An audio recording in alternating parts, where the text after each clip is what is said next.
Hi, I'm Xinyin. I'm the owner of Blom. Currently still a university student at NUS. I'm in my second year in business administration. Blom is actually a business to sell edible bird nest products, specifically bottled products. This was started from my family business selling wholesale, and then I just decided to bring it retail. So with Blom, what our USP is that we create specialized blends with herbs to enhance the flavor of bird's nests, to make it a little bit more approachable for the youths. So starting the business was actually quite a while back already. I believe it was in the beginning of my third year in Ngee and I believe it crashed with my internship period. So while I was doing my internship, I was toying with the idea of starting Blom, and I decided to go ahead with it because of the teachers' support. So while I was in year 3, there were a group of teachers that were particularly supportive of innovation and coming up with your own ideas, and that really enabled me to kind of start my own business also. And also the fact that I had this mentality where if I don't do it now, I felt that I would have delayed it further to a point where maybe I would not have started it. So this kind of mindset created an opportunity where I felt that it was a good time to try something new. I'm able to afford the time to go and explore, do my research, and to create something. And that was how Blom was started. What was the reaction from your family when you started the business? Oh, my mom was over the moon. She was so happy about it because this family business thing is on her side. And she's always been someone who's had a kind of entrepreneurial spirit. But I would say that she never really got to execute it because she was involved in my dad's business as well. And so because of that, when I decided to go ahead with doing the bird's nest business and bringing it retail, I think she was more excited about it than I was actually. Super encouraging in that aspect. As for friends, actually, I think a lot of them were a little bit oh, why are you doing this? Why now, Year 3 is your final year, you're stressed, you're trying to get to uni. And I think I kind of agree with them. It gave me a lot of doubts at some point where I was a bit worried that I wouldn't be able to make this into something actually. I'm someone who likes to challenge myself. So that encouraged me more, gave me more motivation to go ahead with it. This business, requires a lot of capital. So how do you raise it? I think raising capital is a very big concern when you're beginning to start a business, right? You're looking for funding, you're looking for ways to enable you to do more at the very start, because that's the kind of stage where you're I can do everything, I want to do everything, I have lots of ideas, but how can I be able to realize it? I would say a lot of it was actually from my own savings. I did work when I was in year 1, year 2. So while I was in year 3, I already had some kind of savings established already, and I used that to start Blom, the very initial steps, the registering of the company and all that. As for maintaining the business and continuing it, right? We do look for funding, we do look for investors. We do have small bits of investments here and there, and that's how we got to work on our first few campaigns actually. So how do you look for investors? I would say a lot of it were actually personal connections. Definitely benefited from my family doing this as a family business, right? So from there were already established investors that I could look to. And it was more about pitching the idea to them. But other than that, there's also a lot of government fundings that you can go and look for and apply for. This kind of stuff really do help because it takes advantage of the fact that you are a startup and you are new. And it's only during this window of time that you are able to go and get all these funding. And it's kind of a missed opportunity if you don't, because the capital is there, right? You just need to apply and make use of it. What is so special about Blom compared to the rest of the market?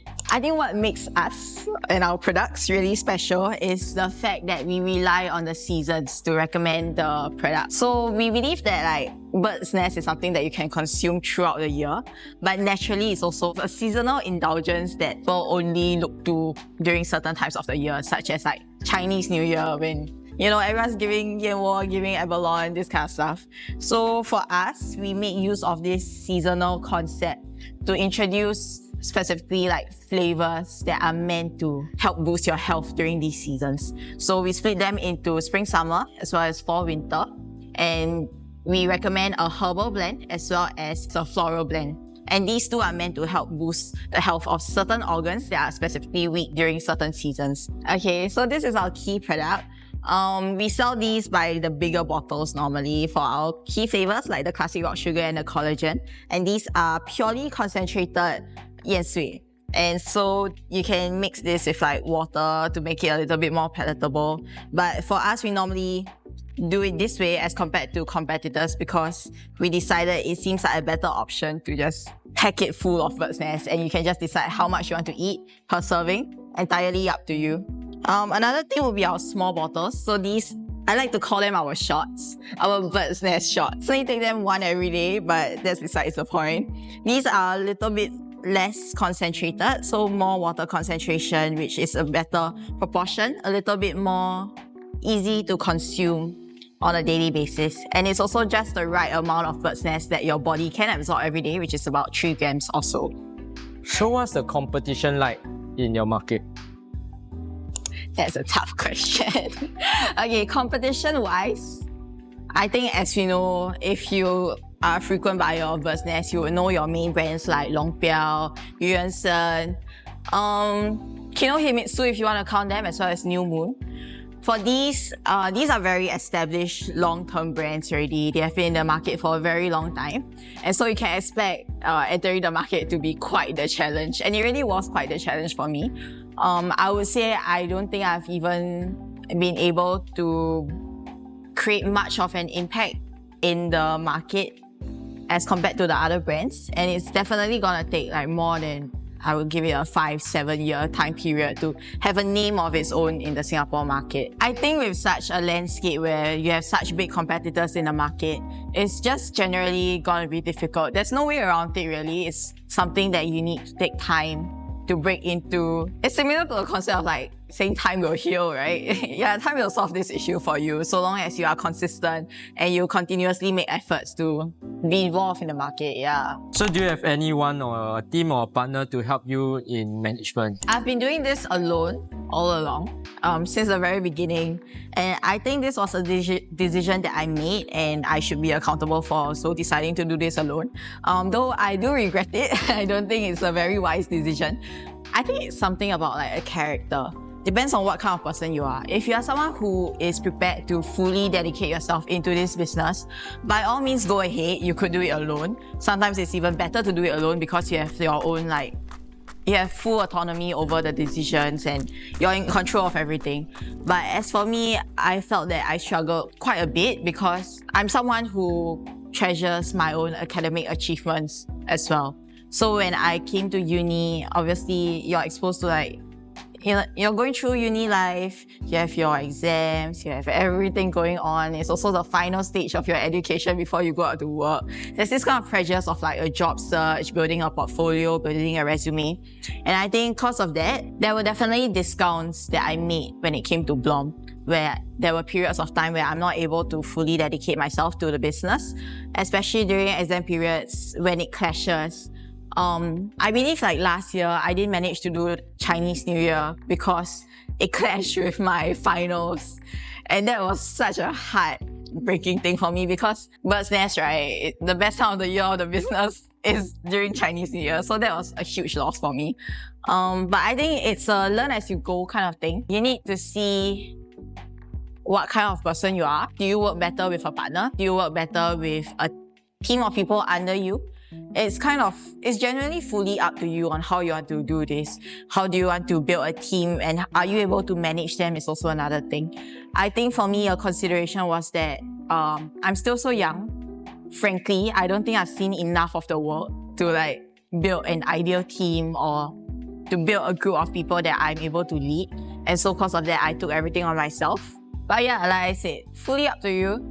You need to see how you function, what's the best way you can function. Do you have any work-life balance? Okay, I don't think I got any work-life balance. I'm a very all work, no life kind of person. My life happens through suppers with my friends. And I think that's as much in life as I have. Okay, but I do have to say, it's a personal decision that I live this kind of lifestyle. I believe if I have a higher prioritization for my life or more interest in wanting to live a college student's experience, I probably would have a little bit more. But No, I decided to throw myself fully into work. So I've been doing blog, I've been studying, I've also been involved in lots of CCAs in school. So I think because of that, you also only have 24 hours in a day, right? It's a box. What is a day in your life like? A day in my life would normally start at about 12 or 1 p.m. when I decide to wake up. I try not to force myself to wake up early if I can, because I'm someone who really needs rest. But I normally go for classes. My classes are all in the afternoon or night. So I'll go for them, and then during these pockets of time, I'll just do my CCA work, or I'll do some admin stuff for Blom. In the consideration that I'm in uni and I stay in hall, normally hall activities start after 6 p.m. So let's say you wake up at 1. Your classes are from like 1 to 2, and then I probably have like another lecture from like 2 to 4. And then 4 to 6 is my downtime where I get to do some like CCA stuff, make some calls for Blom, and then I'll go for whole CCAs or other CCAs that I might have like in general. That's just the CCA window. And then from, I would say, 11 to 3, I'll be doing homework, and then I'll go to bed. That's my day in my life. Is it normal for NUS students to be running their own business? Is it normal? I would say it's not very common, though it's highly encouraged. We do have a lot of programs where they push students to go and learn about entrepreneurship, try to inspire you. There are speakers that come down to give inspirational talks. They do encourage you in that sense, but at the end of the day, starting your own business is a personal decision that you have to make. If you decide to do it, you have to be prepared to kind of dedicate that time, that effort. And I would say you should see it as a long-term commitment. Don't see it as something that is short-term and you're only going to do it for a while. That's not going to be very sustainable. It's a very unhealthy mindset also. NUS does give you a lot of support in that sense also.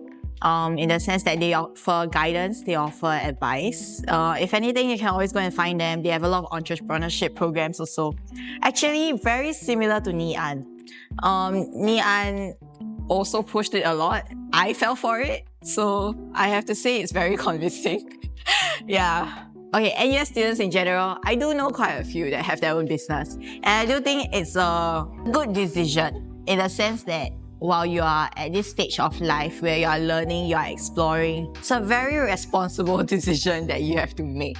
And you learn to be accountable for it. You learn to see things from a bigger perspective that you might not really get to do so through your normal internships. Xinyin, where do you usually get the knowledge you need to manage and start a business?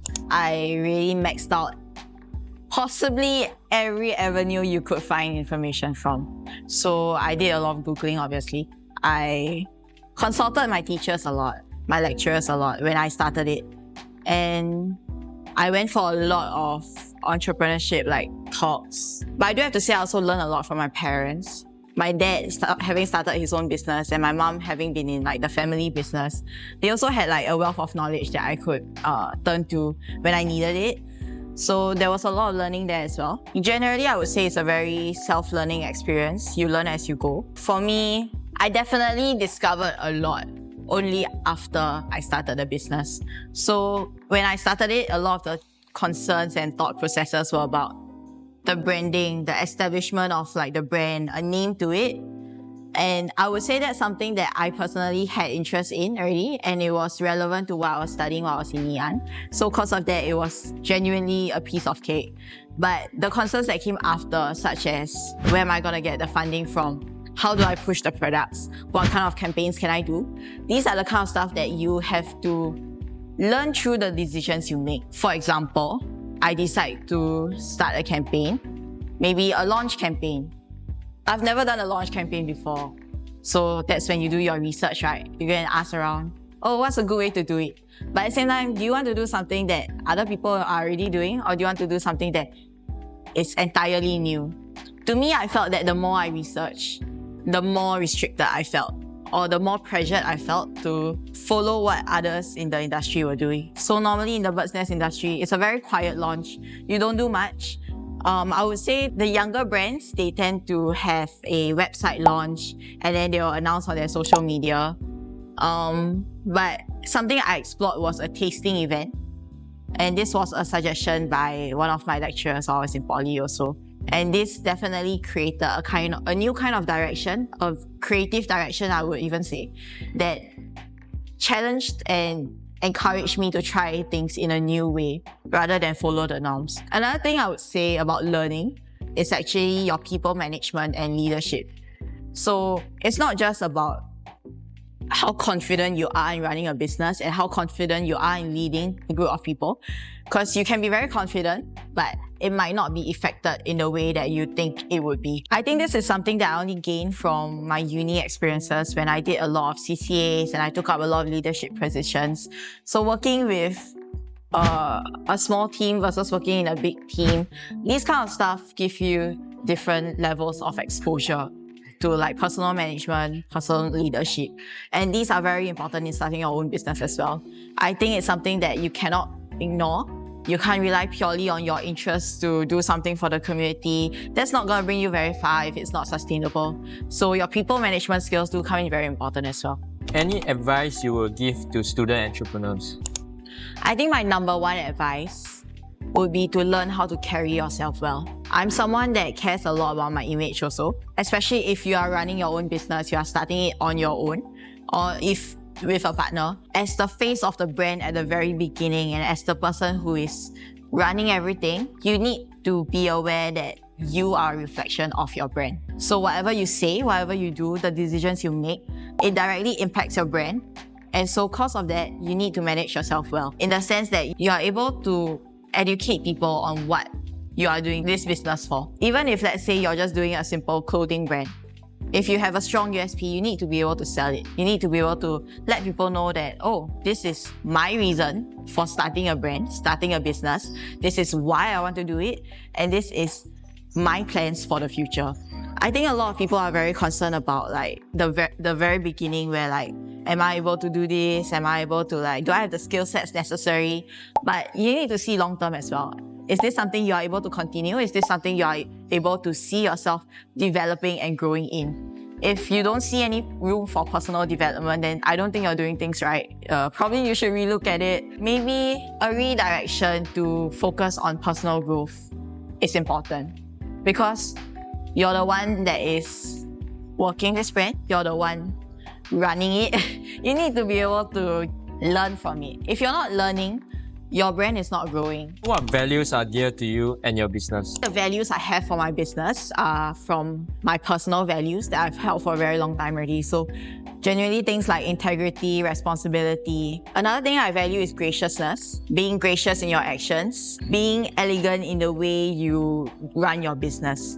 And this isn't in the sense of like, not just morals and like making sure you do things righteously, but doing it in a way that you're not harming others is important. Running a business naturally is a very cutthroat thing already. Everyone's fighting, there's competition, very strong competition in certain markets especially. And in this kind of mindset, it's very easy to lose yourself and be so focused on the idea of success that you sacrifice your own personal values. And that's something I do not advocate for. I don't think it's right at all. I would say it's very ideal for your personal values to align with your business values. And when you have a team, ensure that these values are being translated and transferred to them as well. Because at the end of the day, sure, you can be running a business to like supplement your income, or it could be to make contributions to the community. I believe all these are very personal goals at the end of the day, and these personal goals tend to cloud your mind. And that's, I think, something you need to take note of as an entrepreneur. Xin, where do you see yourself and your business in the next decade? I think in the next decade, I can see myself being able to have the bandwidth to do more for the business. So right now, like I say, because I'm very focused on my academics and my own like personal development, right?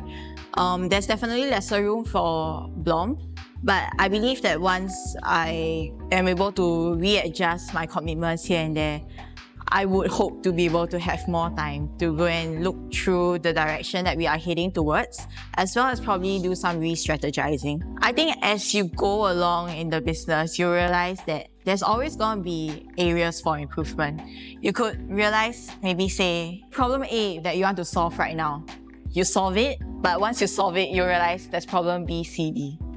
There's this kind of thing where it's just constantly trying to improve your brand, trying to revamp things around a little bit, readjust to make sure that your products and your brand is best suited for the market. So when you're going in, right, at the very beginning, I would say, regardless of how much research you do, nothing can prepare you for the clarity that you get after you start your business. When you are actually pitching to potential investors, you are talking to people, learning about what people think of your brand. And that's when you realize that, hey, maybe my vision of the brand was a little skewed, was a bit cloudy, and then you have to readjust it. So that happened for me. I think I came in with a very naive mindset. At the point of time, obviously, you won't think it's naive, but as you learn more and you realize more, you'll see that there were definitely flaws. There will be flaws. And you're just constantly improving things to find the best fit to achieve success. What is one piece of advice that you want to pass on to aspiring entrepreneurs? I would say to be accountable for the decisions that you make. At this age, we are still learning, we are still growing. It's very easy for us to make decisions that are focused on ourselves. We might not consider others. That could be one. Or you could lack the foresight to make decisions that would actually benefit the business in the long term.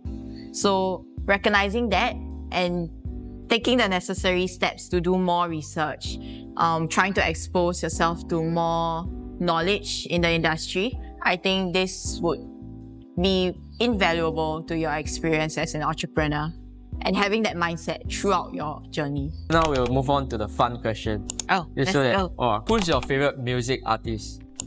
Oh no, I don't listen to music. You don't? Wait, no way.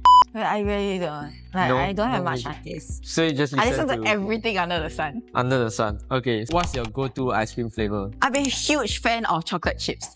Anything with chocolate inside, I like it. What's your go-to favorite work snack? I don't snack. You don't snack? Wait, I don't snack. I drink Xinyin on the side while I work. This is the question. Do you consume bird's nest every day? Every day, no. I think when I was younger and my mom made the bird nest for me, I'll drink it every day. Sure, if she made it every day.